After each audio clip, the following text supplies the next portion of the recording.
Bonjour à tous et à toutes, ici Nicolas de Montréal. Il est 3h30 et vous vous en doutez, c'est le Golden Hour. Donc je suis proche de chez moi, je suis en train de chercher des petits gemmes de beauté. J'aime dans le sens de G-E-M, pas dans le sens Facebook. J'essaie d'imaginer comment que ça va avoir de l'air quand je vais avoir fait les retouches de couleurs. Et je pense que j'ai trouvé des beaux morceaux. Alors, je suis encore à faire des tests à savoir comment bien exposer mon film pour pas que ça fasse de bruit. Ça, c'est vraiment un problème. Hier, j'ai acheté un petit programme pour faire le ménage au niveau du noise dans l'image. Donc déjà, j'ai réglé en partie le problème. Mais je voudrais trouver l'exposition parfaite pour atteindre l'image parfaite, en fait. Alors, c'est encore une journée froide. Super froide.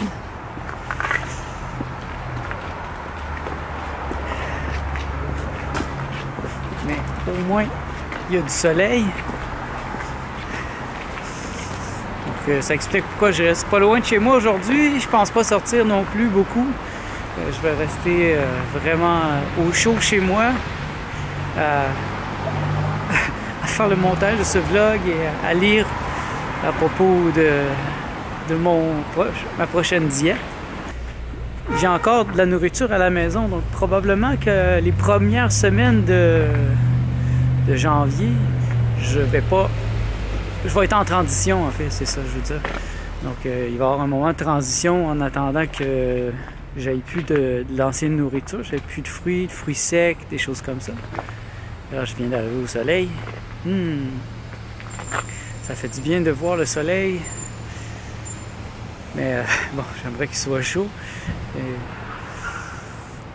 Donc c'est une journée tranquille pour moi. Je vais me mettre là à l'ombre.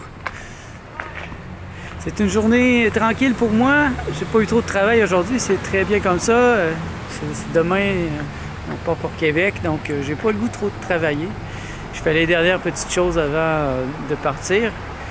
Il me reste encore du travail, donc je vais retourner chez moi là, et je vais continuer à travailler un peu jusqu'à ce soir. Mais c'est pas très stressant.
Avec le retour du soleil, j'ai l'impression de sortir d'une période sombre dans mes idées.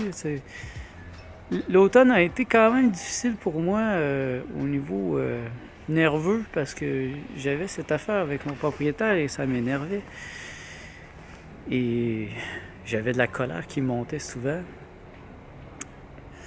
Mais là, ayant trouvé la solution, ayant demandé l'aide de la Ville de Montréal, ça a fait vraiment débouler les choses. Là, le propriétaire se sent vraiment obligé de faire les changements dans la maison et tout ce qu'il n'a pas fait pendant 10 ans, ben là, il le fait là, pendant un mois. Donc, il va y avoir des gros changements, des belles améliorations, des choses minimales qu'il aurait dû faire sans que j'aille à pousser à ce point-là. Et ce qui m'a le plus dérangé, c'est vraiment ça, c'est de devoir demander ces choses-là qui sont minimum. Et c'est la première fois que ça m'arrive comme ça. Et surtout d'un homme qui quand même a des moyens. Mon propriétaire, il a des moyens. C'est quelqu'un de quand même assez populaire au Québec, donc très populaire. Donc je pense pas qu'il manque d'argent. C'est de la mauvaise volonté, je pense. C'est vraiment cet aspect-là qui m'a dérangé de voir que c'était pas important pour lui. Le plus bizarre, c'est vraiment quand il était très fâché chez moi la semaine passée, qu'il m'a dit que j'avais perdu un ami. Un ami, il fait attention à toi, il va au-devant des choses, puis il fait en sorte que tu es confortable. Et lui, dans les derniers 3 mois, il n'a même pas répondu à mes appels. J'ai envoyé des courriels, des messages téléphoniques, il n'a même pas répondu.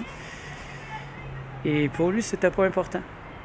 Il était vraiment fâché que je ne sois pas une victime, que je reste pas écrasé dans mon coin, dans la pourriture.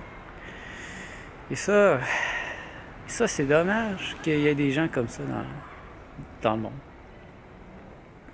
Alors je souhaite que dans le prochain appartement que je vais avoir, j'aille pas ces problèmes. Il n'y a jamais rien de parfait dans ce genre de choses-là. Il y a toujours des petites choses qui finissent par arriver, mais jusqu'à maintenant, là, ça avait été parfait, mais ce petit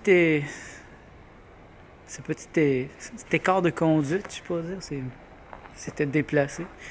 Ils m'ont montré qu'il n'y a pas mon bien-être à cœur. Et comme je l'ai déjà dit, je ne le juge pas sévèrement parce qu'il n'a pas son bien-être à cœur. Il a son portefeuille à cœur, ça c'est sûr. Il me l'a démontré. L'argent, c'est important, mais sa santé, quand il vient chez moi, je trouve ça triste de voir dans l'état de décrépitude dans lequel son corps physique est. Et c'est dommage. Et moi, c'est ça que je veux pas.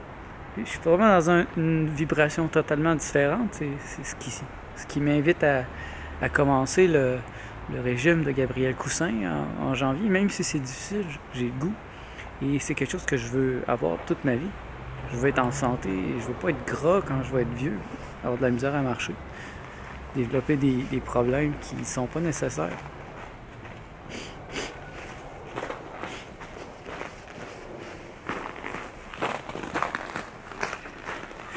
Je vais donc retourner un peu là-bas où il y a du soleil, essayer de trouver encore d'autres images.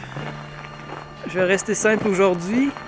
Je vous remercie d'être à l'écoute, puis on se revoit demain.